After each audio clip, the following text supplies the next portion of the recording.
Саламатсыздарбы? Эфирде 30 мүнөт бизде конокто филология илимдеринин кандидаты, тарых илимдеринин доктору, жазуучу, публицист Сулайман Кайыпов агай.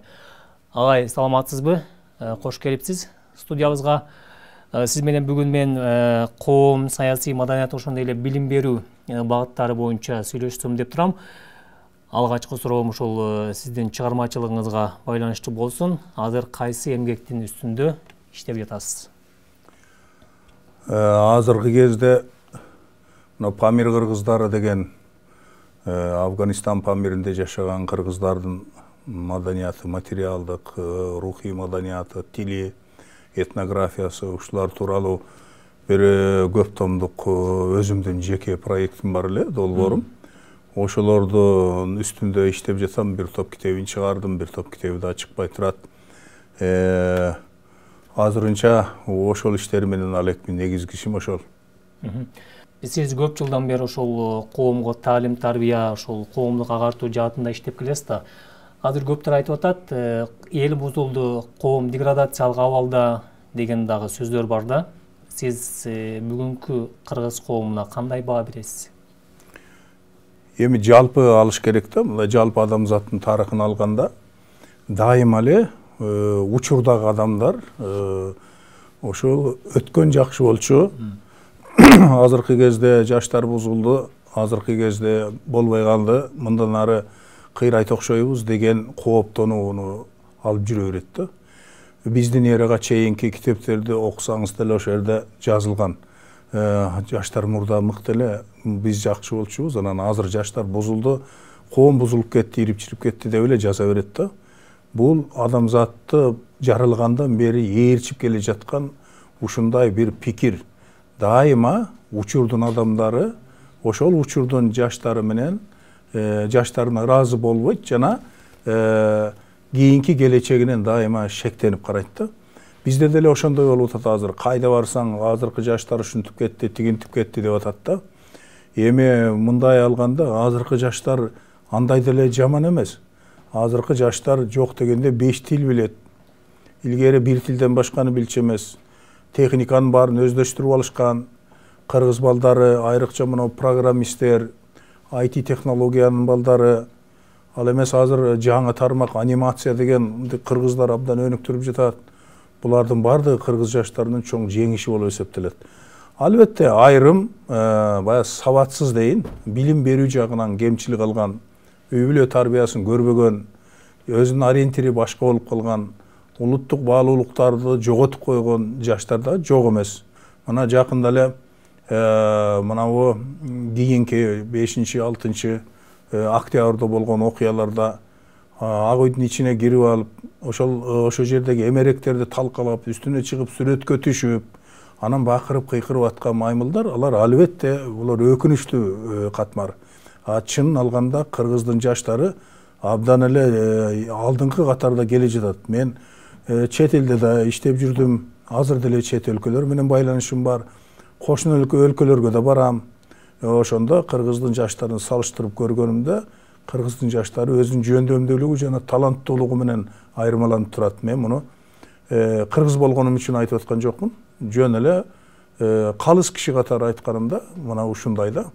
Өкүнө турган, кайгыра турган эч нерсе жок. Бар болгону жанагындай айрым, азчылыкты тарбиялаш керек. Тарбиялаанын жолдору көп.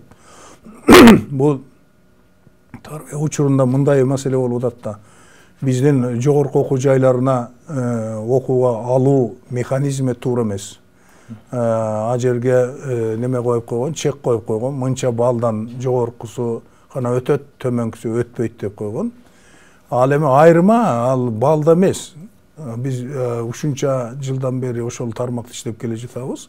Мисалы үчүн 80 бал алган бала менен 120 бал алган баланын айырмасы анча эмес. Бала окуу процессинде баягы иштөө, өзүн өзү тарбиялоо, өзүн өзү мындай жетилтүү процессинде потенциалы ачылат да. Биз профессионалдарга муктажбыз.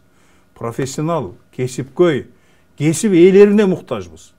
Билимдүү болуу башка, ал эми кесип алуу башка. Илгери мына теле көрүүчүлөр билет.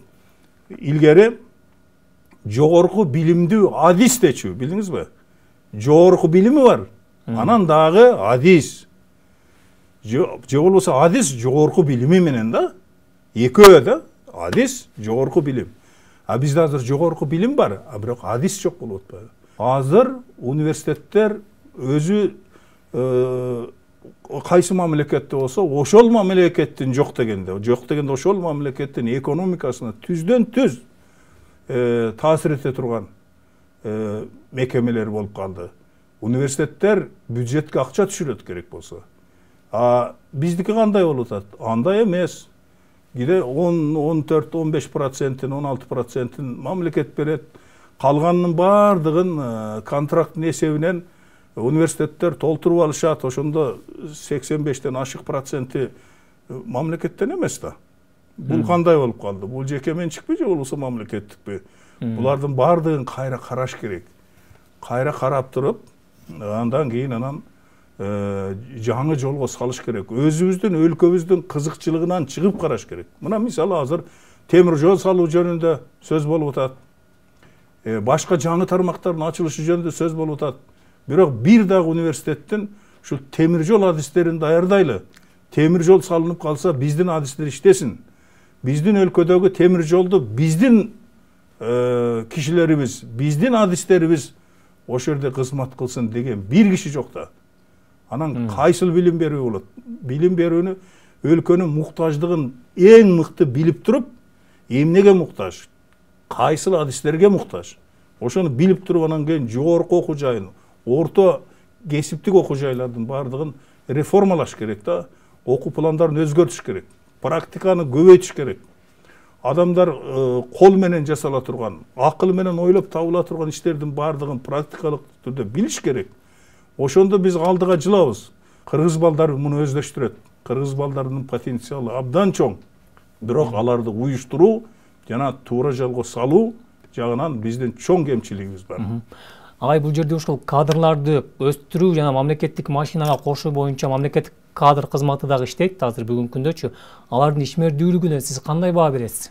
Азыркы биздин кызматкерлердин канткен менен биз бирөөлөр менен иштешебиз да. Ошолордун компетенттүүлүгүнүн жоктугуна караганда ал кызмат системалары жөн эле фиктивдүү да. Ал балким компьютер менен экзамен алат, балким суроолорго жооп берет, сыноодон өткөрөт. Бирок ошолордун бардыгы ошол алган кишинин адис экендигин, кесипкөй экендигин тастыктабайт. Анткени биз иштегенде көрүп атабыз. Ал бирөө дагы өзүнүн ишин жакшылап билбейт. А ошондон өтүп алган. Анан азыр эми Кыргызстанда коррупциялык схемадан сыртта турган эч бир структура жок. Мен муну күйүп туруп Кыргызстандын жараны катары, жашы келип калган жаран катары күйүп туруп айтам. Бул жөнөкөй айтылчу сөз эмес, бул өрттөнүп, жалбырттап күйүп туруп айтчу сөз. Кыргызстандын эч бир жери мына 30 жылдан бери коррупциялык схемасыз жашабай келе жатат. Бардыгы коррупцияга батып бүткөн. Ошолорду кантип андан арылабыз? Аларды кесипкөйлөр гана арылтат. Өтө начар, өтө ойлондура турган нерсе бул. Бизде чет өлкөлөр менен курулган университеттер бар. Чет өлкөлөр менен курулган университеттердин өзүн башкаруу системасы башка болуш керек. Жергиликтүүлөрдөн башка болуш керек. Албетте ал жерде мамлекеттик келишим түзүлөт, анын уставы болот, ички иштерин жүргүзө турган нускамалары болот, ал башка. А бирок бул чоң идеологиялык маселе да. Ар бир өлкө келип эле кыргыз балдарды алып, өзүнүн өлкөсү үчүн арзан иш күчүнө айландыруунун пешинде болсо, анда биз кантип өнүгөбүз? Ошон үчүн чет өлкөдөн келип курган же орток курулган окуу жайларды жакшылап караш керек дагы. Биздин өлкөнүн муктаждыгына ошо керекпи? Биздин өлкө үчүн эмне пайда келтирип атат? Кандай нерсе жасап атат? Ошону караш керек.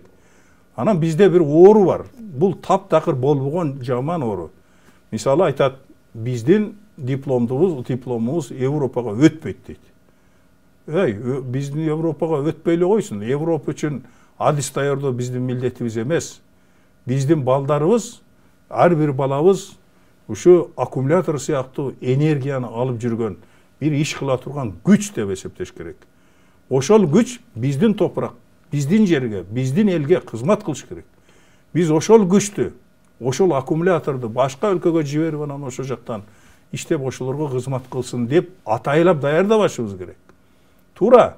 Эгерде биздин балдар иштеп, анан ошол жактан чоң айлыктарды алып, алган айлык баары бир Кыргызстанга келет да.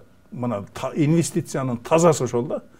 Ошондой кылса, ал башка, бирок массалык түрдө бир дагы киши ушул университетке өткөндө Европага же Америкага же кайсы бир жака жарай турган диплом беребиз, ошолордун стандартына ылайыкташабыз деген сөздөрдү көп айтышат. Стандарт деген жок. Мына мен муну айтып коеюн. Муну түшүнбөйт эч ким. Окуу жайында, жогорку окуу жайларында дүйнөлүк масштабта алганда стандарт деген болбойт. Мына Россияда, анан Россиянын ээрчи биз ушу стандарт түзөбүз да. Андай болбойт. Ал рыноктун заказына жараша окуу планы түзүлөт. Мисалы үчүн рынок, завод, же фабрика, же айыл чарбасы айтат.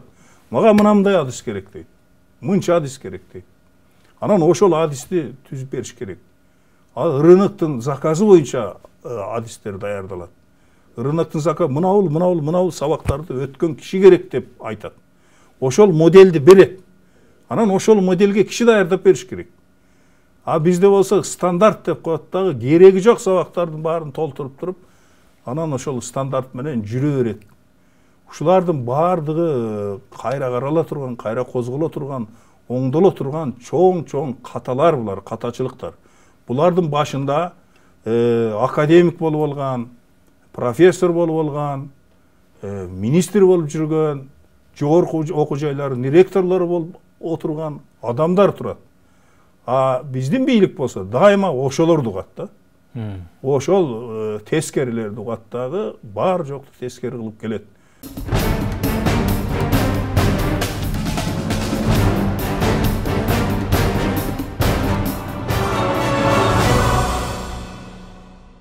Буйруса биз жаңы доорду ачканы турабыз. Биздин тарыхыбызда ушу жаңы доор, тарыхтын жаңы барагы ачылып жатат. Мындан кийин бул сиз экөөбүздүн сөзүбүз деле бекер болуп аткан жок болуш керек. Себеби бул маселе бышып калды.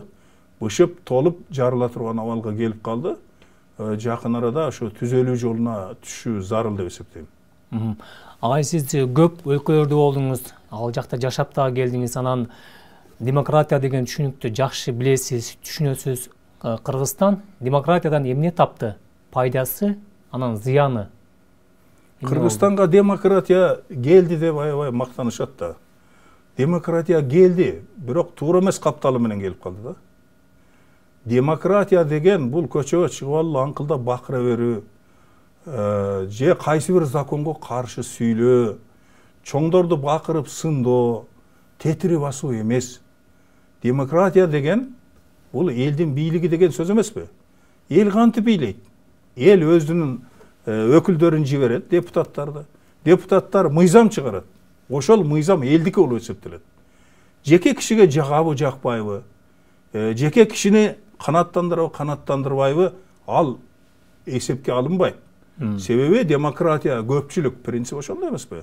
Көпчүлүк жиберген, көпчүлүк тандап жиберген депутаттар мыйзамдарды алат дагы, ошол мыйзамга ар бир киши баш ийиш керек болот.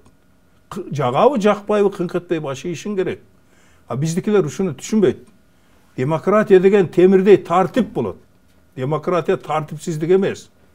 Мына Америкада мисал үчүн алар бизге келип алып айтып атышпайбы? Ушинтип тетири сүйлөсөң эле демократ экен деп коет. Андай эмес. Сен Америкага барып бир тетири сүйлөп көрөйүн. Же партиянын, же кайсы бир уюмдун мүчөсү болосуң дагы, ошонун идеологиясына жараша гана сөздү сүйлөйсүң. Сен ошонун идеологиясы ошондой болсо, ошону айтууга көчөгө чыгып алып эле көрүнгөн сөз сүйлөй бергенде болбойт. Демократиянын кыргызча формуласы кандай болуш керек? Демократиянын кыргызча формасы бар. Демократиянын өзөгү эмне? Маңызы эмне? Мисалы үчүн бийлик башына, бийликти ала турган болсок, бийлик башына кимдин тукуму, кимдин баласы экендигине карабай, Kolundan iş gelgen adam oturuş керек. Турабы? Мына демократия. Демократия деген ошол. Мына илгери bir misal келтирейин. Садыр аке көлдө. Садыр саяк деп коет. Садыр аке чечен. Садыр аке аналитик болгон. Абдан акылдуу болгон, сынчы болгон. Ошол Садыр аке кедейдин баласы болгон. Ал бай болуп, анан кийин ата тегинен мурас калган анын бийлиги же болбосо бектиги жок анын. А бирок ошол колунан келет экен, акылы жетет экен, адамдар Садырга жол бергиле деп туруп, Садыр акеге жол берген. Көрдүңүзбү? Азыр болсо кандай болуп атат? Азыр демократия, шумдук Европанын демократиясын алдык деген убакта акчалуулар гана депутат болот. Акчасы жок, олия болсоң да көчөдө каласың. Кайсынысы демократия?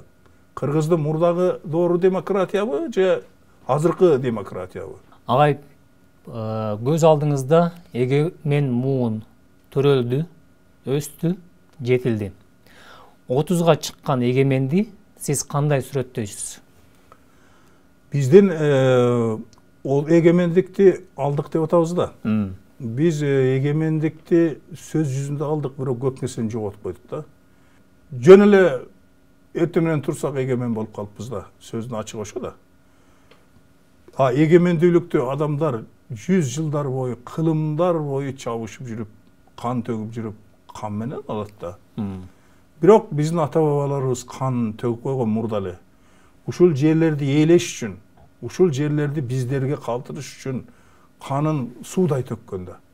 Азыр ушу кайсы жерде болсун, Баткен болобу, Чүй болобу, Нарын болобу, кайсы жерден бир топурак алсаңыз, бир уч топурак алсаңыз, ошол бир уч топуракта жок дегенде миңдеген кишинин каны бар. Себеби ошол кан ошол топуракка сиңген. Чындап келсе, ошол топуракты тыңшасаңыз, ата-энеңиздин чыңырыгын угасыз, же болбосо жыттасаңыз ошолордун жыты бар да. Ошол топурактар, алар жөн топурактар эмес. Мына ошо канга жуурулуп отуруп, анан кийин бизге калган жерлер ушулар. Биз азыр ошолордун да баркын жакшы билбей жатабыз.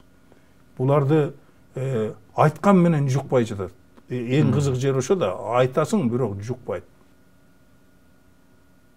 Бул көп дүйнөдөгү элдер жетпей жүргөн зор бакыт да.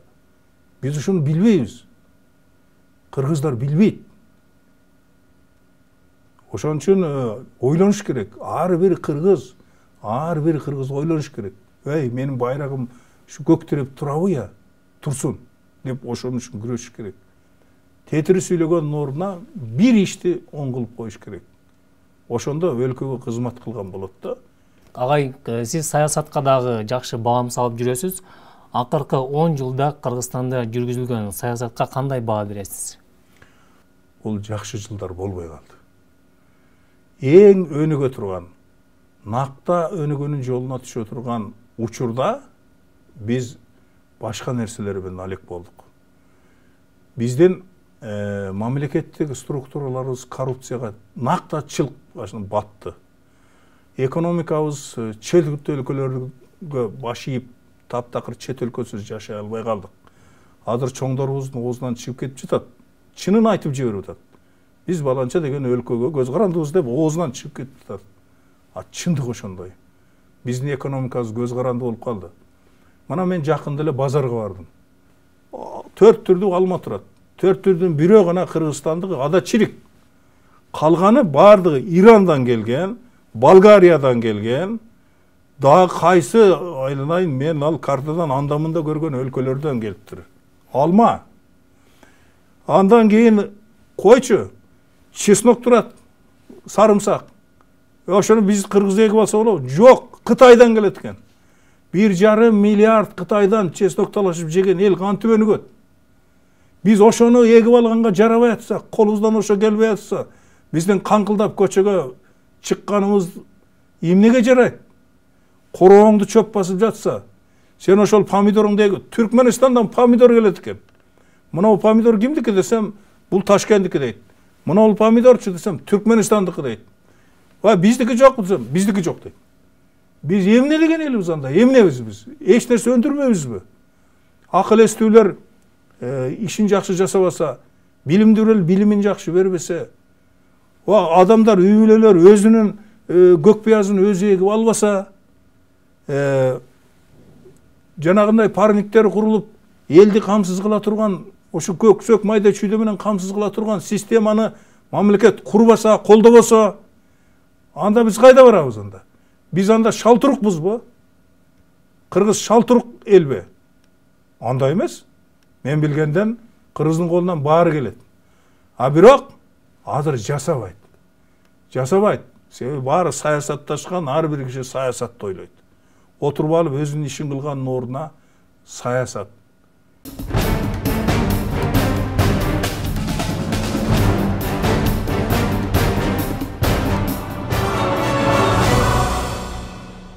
Мамлекет бербейт бизге деп жатып алып, мамлекет деген ал саан уй эмес да сен саап ичип отура бергилей.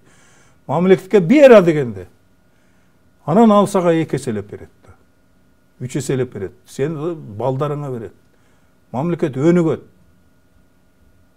Анан ушунун баарын кылбай атып эле анан саясатташып эле көчөдө жүрүп аткандарга мен андан капабын. Анан дагы бир чоң мейкиндик ачылбадыбы азыр, электрондук мейкиндик бар. Жанагы социалдык сеттер бар. Ошолордун бардыгында сабатсыз, эң сабатсыз, ойлоо деңгээли өтө төмөн. Улут маселесин кой, мамлекет маселесин кой. Өзүнүн жеке ким экендигин тааныбаган адамдардын жазып аткандыгы түзгөн сүйлөө менен көрүнүп турат. Жазган жазуусу ката. Жазган жазуусунан түшүргөн, ошол жерге түшүргөн тамгасынан анын автопортрети көрүнүп турат. Ошолорду карап туруп ойлойсуң, кокуй. Бизде ушундай турбайбы деп. Бирок ошол миңдеген кишилер бар экен ошондой. Но алар деле мындай алганда жанагы мыктылардын жанында аз эле. Алар деле оңдоп койсо болот. Бирок ошолор коомдук пикир түзүп жиберип атат. Коомдук пикирди ошолор түзүп атат. Коомдук пикирди мамлекеттин структуралары, коомдук пикир түзө турган структуралар эмес. Ошолор коомдук пикир түзүп атпайбы? Бирөө кухнядан туруп бакырып атып эле коомдук пикир түзүп атат. Андай болбойт да. Мамлекет деген болгондон кийин мамлекетиң дагы дурусураак иштеш керек да, өзүнүн функциясын билиш керек. Коомдук пикирди көчөдө жүргөн бирөөлөр түзбөш керек. Манасыңдын кереги жок, манасыңды айтпа, манас деген өлүп калган деп бакырып эле ошол пикир түзүп атат. Ошону ээрчип кеткендер бар. Бул өзү мындай мамлекеттик структуралардын дагы, мамлекеттик түзүмдөрдүн өзүнүн функциясын толук биле элегинде жатып атат да маселе. Агай ушул жерде жана сиз айткандарыңызды хайп деп койсок болот, мындай азыркы тил менен. Ошо хайптын аркасынан ээрчип, ошол жак бизди алып кетип атпайбы, өзүнүн нугуна салып кетип атпайбы? Ушул жолдон биз кантип арылабыз? Анын үчүн эмне кылыш керек? Мамлекеттик структура кандай иштеш керек? Туура айтып атасың. Себеби мына саясатчылар деле, башкалар деле ошол хайптын пешинде болуп, ошонун артынан кетип, ошондой жасап атпайбы? Эми бул убактылуу нерсе болуш керек.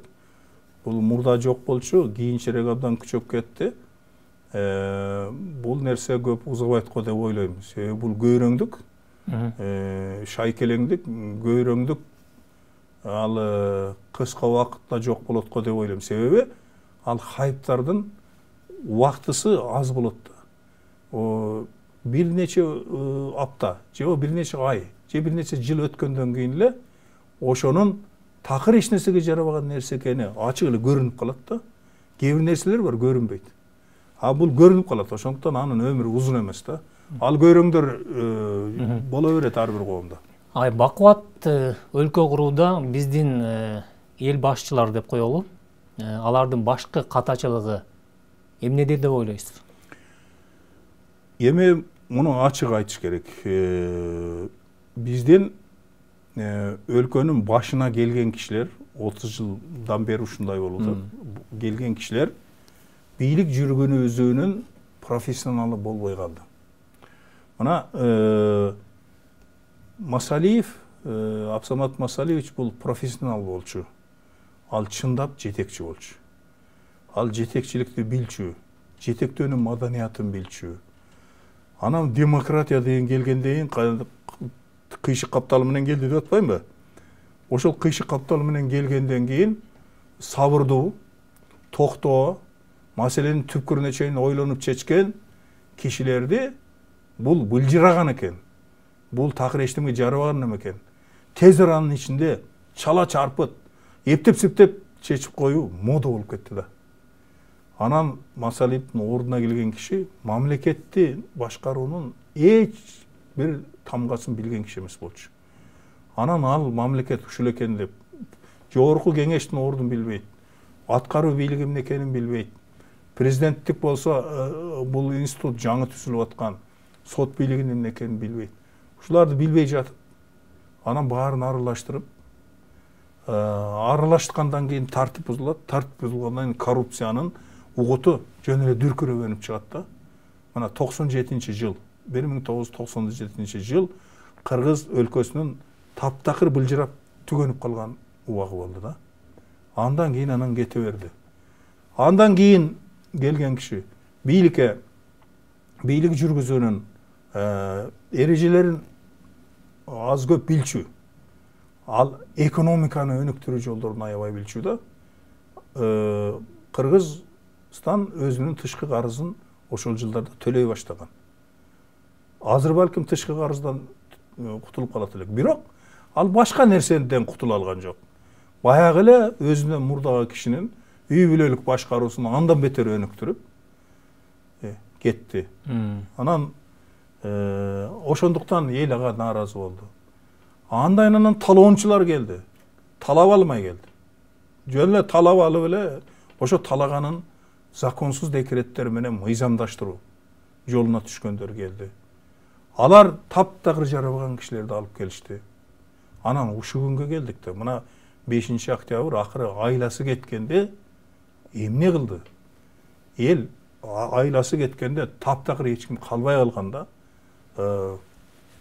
түрмөдө жаткан уулун чыгарды дагы сен жасачы деп ушунун колуна берди да. Бийликтин бардыгы, азыр бийликтин бардыгын өткөрүп берип, эми тарыхтын жаңы барагы жазылат деп күтүп отурган убагыда элдин.